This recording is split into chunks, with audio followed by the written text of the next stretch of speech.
শ্রোতা বন্ধুরা, গল্পকথার আসরের আজকের বৈঠকে যোগদান করার জন্য অশেষ ধন্যবাদ। আমি রুদ্র দত্ত।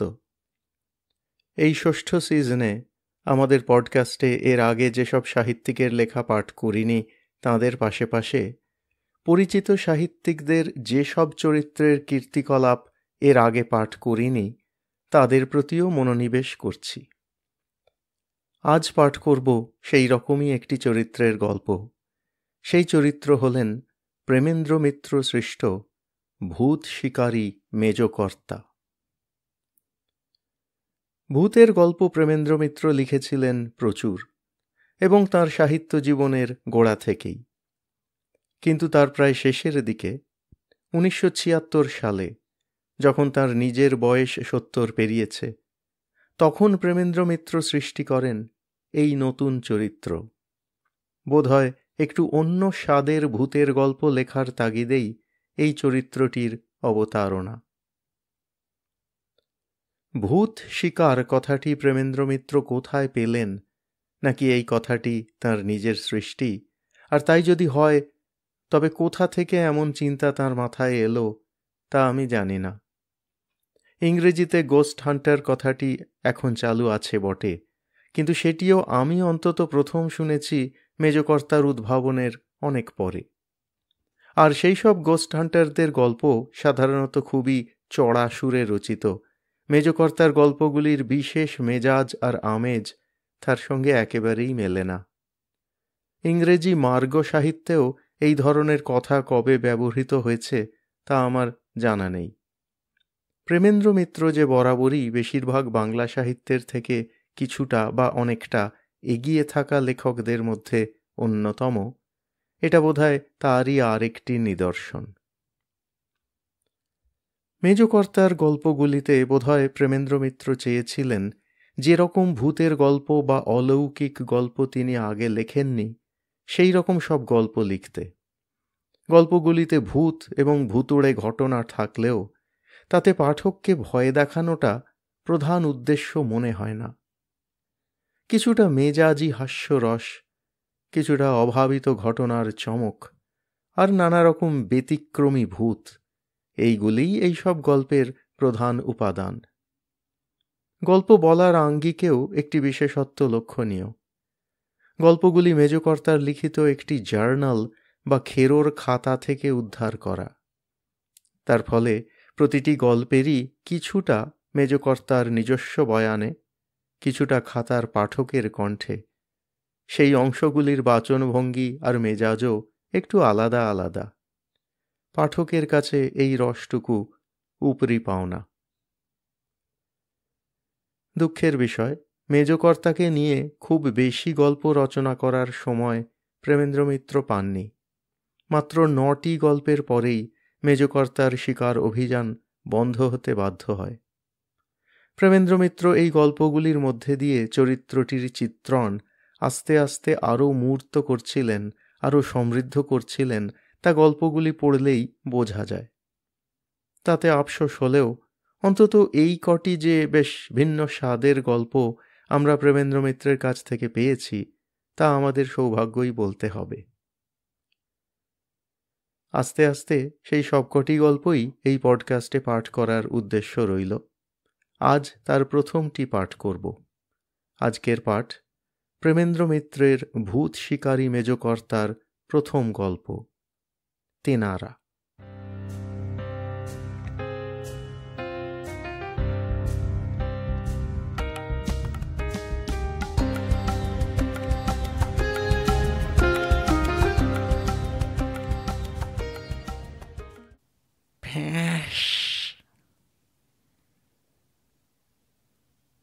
না, আওয়াজটা ঠিক বোঝানো গেল না।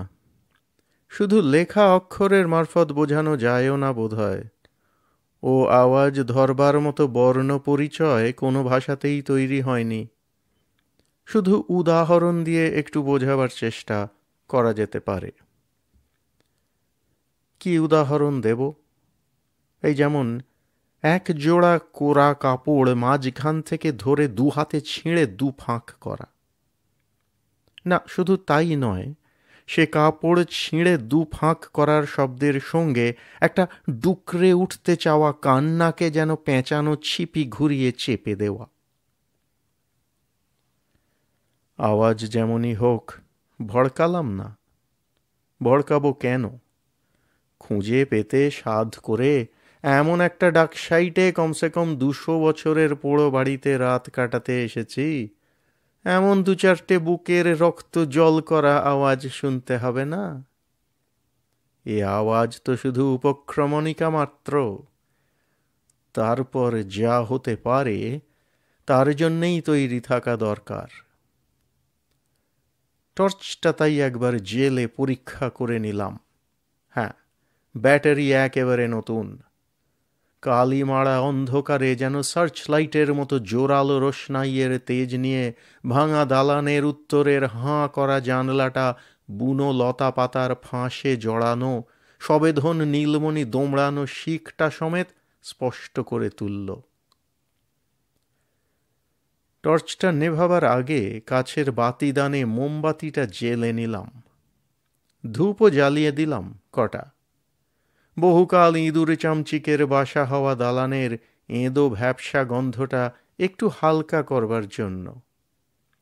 তারপর গুপ্তি লাঠিটারও ওপরের খাপ খুলে ভেতরের সড়কিটা ভালো করে দেখে নিয়ে খোলা অবস্থাতেই পাশে নিয়ে এই পাতাটা লিখতে বসলাম। হাত ঘড়িটায় দেখে নিলাম রাত 1টা বাজতে 3 মিনিট। 3 মিনিটে না হোক, আর 3 ঘন্টার মধ্যে যা হবার হবেই। আওয়াজের যে নমুনা দিয়ে পালাটা শুরু হয়েছে তাতে রাত জাগার মজুরি ভালো করেই পোষাবে বলে মনে হয়। এই পর্যন্ত লিখে কলমটা থামিয়ে চারিদিকে একবার তাকালাম। আবহাওয়াটা অনুকূল বলেই মনে হচ্ছে। বাইরে হাওয়া টাওয়া নেই, মোমবাতির সলতেটা প্রায় নিষ্কম্প হয়ে জ্বলছে। নেহাত শীর্ণ একটা বাতি, তার আলো আমার বসবার জায়গা আর খাতাটা ছাড়িয়ে অতি ভয়ে ভয়েই যেন আবছা অন্ধকার দেওয়াল আর ছাদের দিকে এগোতে গিয়ে থেমে গেছে। ঝিঁঝি টিঝি নয়, কি একটা অজানা পোকা অন্ধকার নিস্তব্ধতাটাকেই যেন থেকে থেকে আচমকা কুরে কুরে ফুটো করবার চেষ্টা করছে। কোরা কাপড় ছিঁড়ে দুভাগ করার সঙ্গে পেঁচানো ছিপিতে চেপে দেওয়া কান্না মেশানো যে আওয়াজটা খানিক আগে শুনেছিলাম, সেটা একেবারে থেমে গেলেও কিছু একটা হবার সময় ঘনিয়ে আসছে বলেই মনে হয়। লেখবার খাতাটা সরিয়ে রেখে তৈরি হয়ে বসলাম।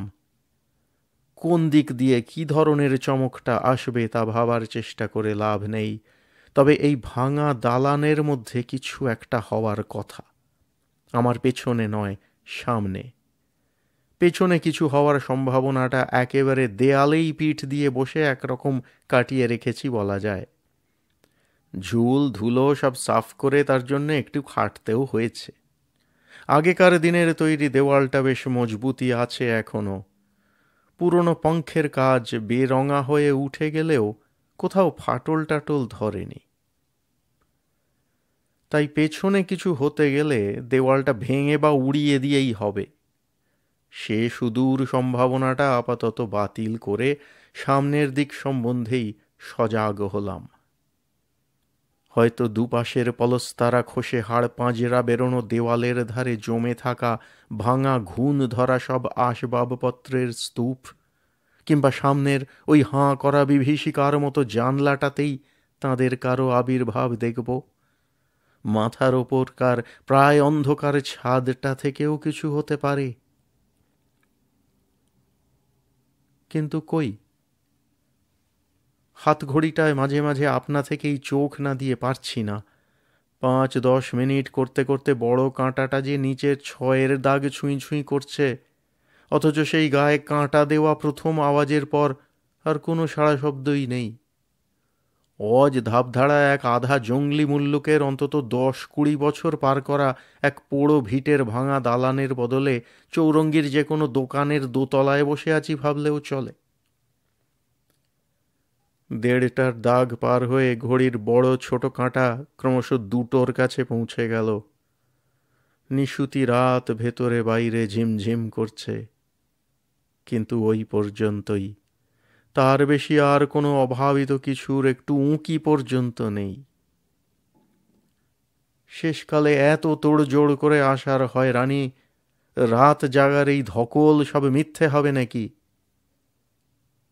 এইটুকু লিখে বেশ একটু হতাশা নিয়েই খাতাটা আবার বন্ধ করলাম। খাতাটা বন্ধ করলাম আমিও, এবং একটু নয়, রীতিমতো হতাশ হয়ে। এত আশা এত আগ্রহ নিয়ে শুরু করার পর শেষ অবধি এমনি করেই আহাম্মকের মার খাওয়া।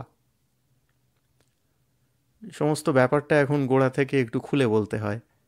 এতক্ষণ ধরে অধীর কৌতূহলে যা পড়ছিলাম তা একটি পুরনো ছেঁড়া খোঁড়া অনেক ঘাঁটাঘাঁটিতে ময়লা বেরঙা মোটা খেরো খাতা মাত্র। খাতার বদলে কাগজের বান্ডিল বললেও হয়। আলগা পাতা টাতা খসে হারিয়ে যাওয়ার ভয়ে একটা লাল শালুর পুঁটুলির মধ্যে বাঁধা। সেই অবস্থাতেই আমি পেয়েছিলাম শহরের বোধহয় সবচেয়ে লম্বা দৌড়ের ৪৫ নম্বর বাসে। যাচ্ছিলাম বালিগঞ্জ হয়ে এয়ারপোর্টে। ভিআইপি রোড ধরে বাঙ্গুর কলোনি টলোনি ছাড়বার পর আমার দিকের সিটগুলো কিছুটা খালি হয়ে গিয়েছিল। সেই সময়েই বান্ডিলটা ঠিক আমার পাশেই দেখলাম। এ বান্ডিল যে কার তার কোনো হদিশ মেলেনি। স্পষ্টই কাগজ ভরা আলগা বান্ডিল দেখে উপস্থিত সকলের সামনে খোলার পরও মালিকানাটা অজানাই থেকে গেছে। দলিলপত্র বা দামি কাগজ টাগজ নয়, নেহাত জড়ানো সেকেলে হাতের লেখায় ভরা একটা হাতে সেলাই সস্তা কাগজের খেরো খাতা দেখে সেটা আমার হাতে দিতে কারো আপত্তি হয়নি। খাতাটা আগাগোড়া হাতেড়ে নাম ঠিকানা কিছু পেলে আমিই মালিককে পাঠিয়ে দেব বলে কথা দিয়েছি। খাতাটা মালিকের কাছে পৌঁছে দেবার এই বেফায়দা ঝামেলা সাধ করে ঘাড়ে নেওয়াটা নেহাত পরোপকারের মহত্ব নয়। বাসে সকলের সামনে বান্ডিল খুলে খাতাটা উল্টোবার সময় এমন একটা কথা চোখে পড়েছিল যাতে সেটা একটু নেড়ে চেড়ে দেখবার লোভ সামলাতে পারিনি। বাড়িতে এনে আগাগোড়া নেড়ে চেড়ে দেখেও সেই কথাটুকুর বেশি লেখক বা মালিকের নাম ঠিকানা কিছুই উদ্ধার করা সম্ভব হয়নি। খাতার মধ্যে ছোট চিরকুট গোছের একটা চিঠির খসড়া পেয়ে তা থেকে কিছু হদিশ পাবার যে আশাটুকু হয়েছিল, চিঠি পড়বার পর তাও বরবাদ হয়ে গিয়েছে। চিঠির চিরকুটটি খাতার লেখক ও মালিকেরই যে লেখা সে বিষয়ে সন্দেহ নেই, কিন্তু কাকে লেখা হচ্ছে বা কে লিখছে তার কোনো পরিচয় সেখানে মেলেনি। চিঠিটি এই রকম: কল্যাণ বরেশু সরকার ভায়া, তুমি যে আস্তানার খবর দিয়েছ সেটা লোভনীয় বলেই মনে হচ্ছে। জোগাড় যন্তর সব করে রাখো, আসছে অমাবস্যার দিন গিয়ে পৌঁছচ্ছি। আপাতত আগের বৃত্তান্তগুলো লিখে ফেলতে ব্যস্ত। ওসব জমি জমার হিসেবপত্র বড় কর্তাকে বুঝিও। অমাবস্যার জন্য তৈরি থেকো। আশীর্বাদ নিও।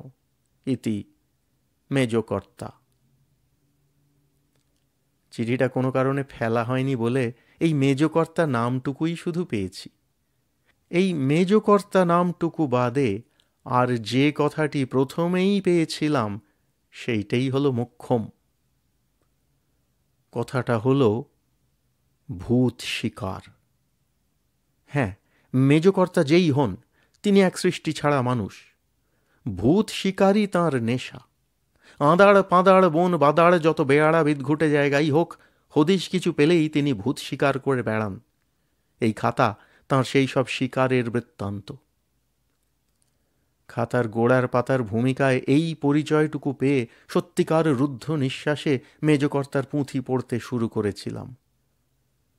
কিন্তু এ কি ধরনের ঘাটের কাছে এসে ভরাডুবি! তবু শুরু যখন করেছি তখন যেমন করে হোক শেষ করার জন্য পাতা উল্টে বাকিটা পড়বার চেষ্টা করলাম। পড়বার আকর্ষণ কিছু নেই। মেজকর্তা নিজেই তাঁর আশাভঙ্গ নিয়ে ঘ্যান ঘ্যান করছেন। কিন্তু খাতা বন্ধ করে রেখেই বা লাভটা কি? ঘড়ির কাঁটা ঘুরেই চলেছে।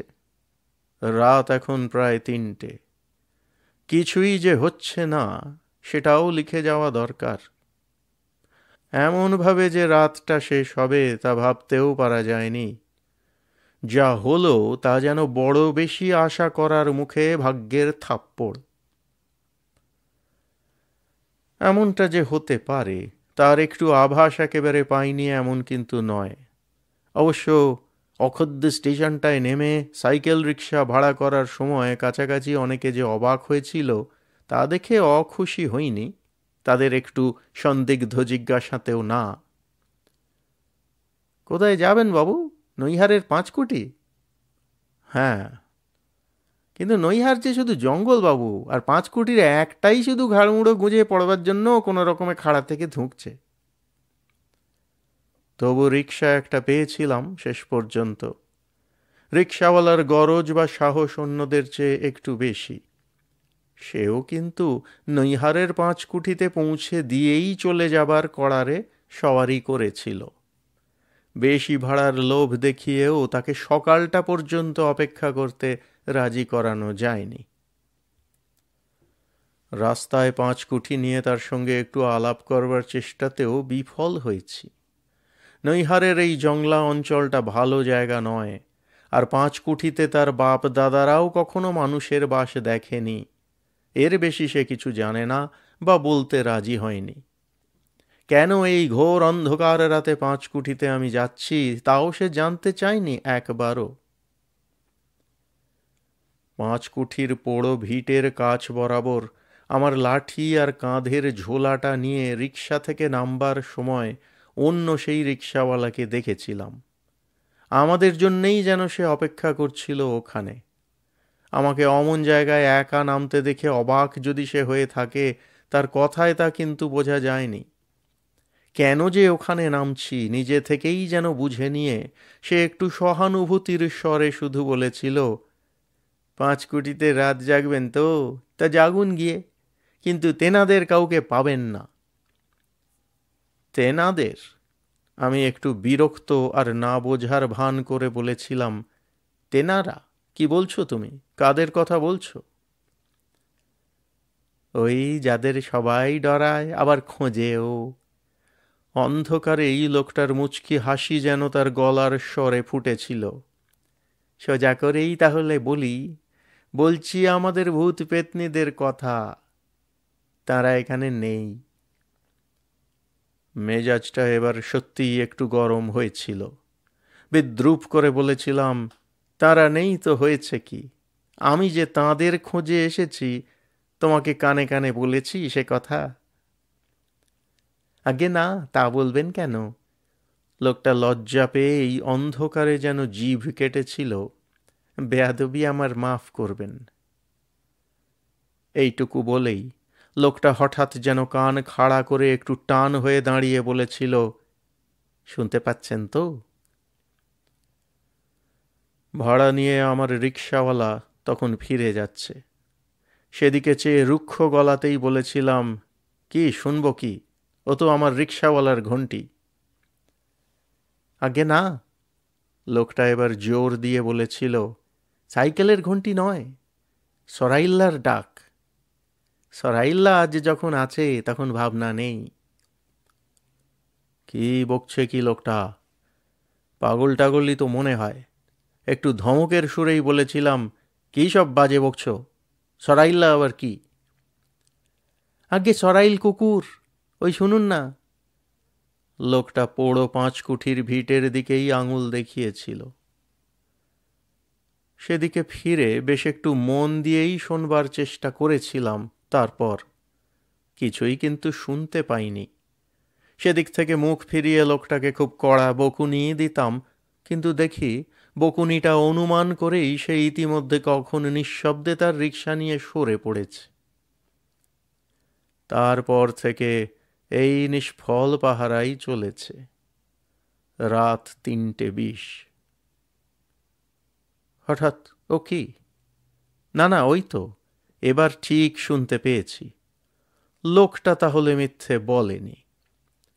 কুকুরের ডাক। যে সে কুকুর নয়, সেই বিখ্যাত সরাইল কুকুরের জাত। কিন্তু ডাকটা আরো যেন হিংস্র, আরো বুক কাঁপানো। সেই সেকালের পূব বাংলার সরাইল কুকুর এখানে কোথা থেকে আসবে সে কথা ভাববার মতো মনের অবস্থা নয়। সমস্ত শরীরটা শুধু যেন হিম হয়ে যাচ্ছে। অথচ লোকটা বলেছিল সরাইল কুকুর যখন আছে তখন ভাবনা নেই। কেন বলেছিল সে কথা বোঝবার চেষ্টা করবার আগেই শিউরে উঠল শরীরটা। হচ্ছে, কিছু একটা হচ্ছে। একটা শব্দ, না একটা গন্ধ, না শুধু একটা অনুভূতি, তা বুঝতে পারছি না, কিন্তু মোমবাতির আবছা আলোটাই যেন একটা আতঙ্কের কাঁপুনি ছড়াচ্ছে। গুপ্তি লাঠিটা কাছে টেনে টর্চের বোতামটা টিপলাম, কিন্তু আলো কই? টর্চ থেকে খানিকটা অন্ধকারের তোড়ই যেন সামনে গিয়ে হাঁ করা জানলাটার উপর পড়েছে। আর সেখানে সেখানে সেই মাথা আর চোখ। না পুরুষ কি মেয়ে কি কঙ্কালের মুখ কি চোখ নয়, অজগর। অতি বড় দুঃস্বপ্নের কল্পনা ছাড়ানো বিভৎস বিরাট ভয়ঙ্কর এক অজগরের মাথা ধীরে ধীরে জানলাটার দোমড়ানো গরাদ আরো সরিয়ে পিছলে গলে আসছে। কালো বিদ্যুতের মতো কাটা জিভটা পলকে পলকে বার করতে করতে। মুখ আর জিভের চেয়ে ভয়ঙ্কর তার চোখ, তাতে পলক পড়ে না, শুধু যেন সম্মোহনের সাঁড়াশিতে জাঁতা কলের চেয়ে সবলে চেপে ধরে অসাড় করে রাখে। সেই মুহূর্তে সরাইলটাকে দেখলাম। কুকুর নয়, যেন কালো চিতারই একটা চাবুক তীক্ষ্ণ খুদে নমুনা। অজগরটা জানলা দিয়ে গলে তখন নিয়তির মতো এগিয়ে আসছে। সরাইলটা গিয়ে ঝাঁপিয়ে পড়ল তার মাথাটা লক্ষ্য করে। সম্মোহনটা কি কেটে গেল তাইতেই? সড়কি লাঠিটা নিয়ে উঠে দাঁড়ালাম এক লাফে। পাগলের মতো সেই সড়কির খোঁচার পর খোঁচা বসালাম অজগরটার গায়ে, মাথায়, চোখে। বিরাট কাছির মতো দেহটা তার কিলবিলিয়ে উঠল সেই দারুণ খোঁচায়। কিন্তু কিন্তু সেই কিলবিলিয়ে ওঠার মধ্যেই সে সরাইলটাকে তার কুণ্ডলির মধ্যে পাক দিয়ে ফেলেছে যে। অক্লান্তভাবে সড়কি চালিয়ে চললাম। অজগরের মরণ খিঁচুনি থেমে গেল শেষ পর্যন্ত, কিন্তু সেই সঙ্গে তার আলিঙ্গনে পিষে গুঁড়ো হওয়া সরাইলটারও। নিজেকেও প্রায় বেহুশ হয়েই মেঝের উপর শুয়ে পড়তে হলো এবার। শুয়ে পড়বার আগে টর্চটা কোনো রকমে একবার অজগর আর সরাইলটার উপর ফেললাম। না, দুটোই একেবারে শেষ হয়ে গেছে। মেঝেটা রক্তে আর অজগরের মুখের ফেনায় মাখামাখি। বেশিক্ষণ নয়, মিনিট পাঁচেকের বেশি বেহুশ হয়ে থাকিনি। উঠে যখন বসলাম তখন ঘড়িতে 3:45 মাত্র। মোমবাতিটা এরই মধ্যে কখন নিভে গেছে। টর্চের আলোতেই ঘড়িটা দেখে সেটা ঘরের মাঝখানে ফেললাম। একটু অস্ফুট চিৎকার আপনা থেকে গলা ঠেলে বেরিয়ে এলো তৎক্ষণাৎ। হ্যাঁ, যা ভাবতেও পারিনি, সামনে তারই প্রমাণ। মেঝের ওপর রক্তমাখা ক্ষতবিক্ষত অজগর কি তার আলিঙ্গনে পিষে গুঁড়ো হয়ে যাওয়া সরাইল কুকুরটার চিহ্ন মাত্র নেই। মাত্র 10 মিনিটের মধ্যে তারা একেবারে নিশ্চিহ্ন হয়ে হাওয়ায় মিলিয়ে গেছে। তার মানে তেনারা বলতে যা বুঝি সে ধারণাটা আরও ছড়াতে হবে, নইলে 5 কুঠির কোন আদ্যিকালের ওরা এমন করে হঠাৎই আমায় দেখা দিয়ে যাবে কেন?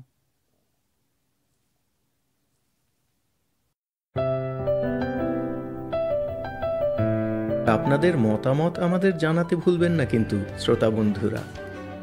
আমাদের ওয়েবসাইট golpokothar.asor.org golpokothar.asor.org।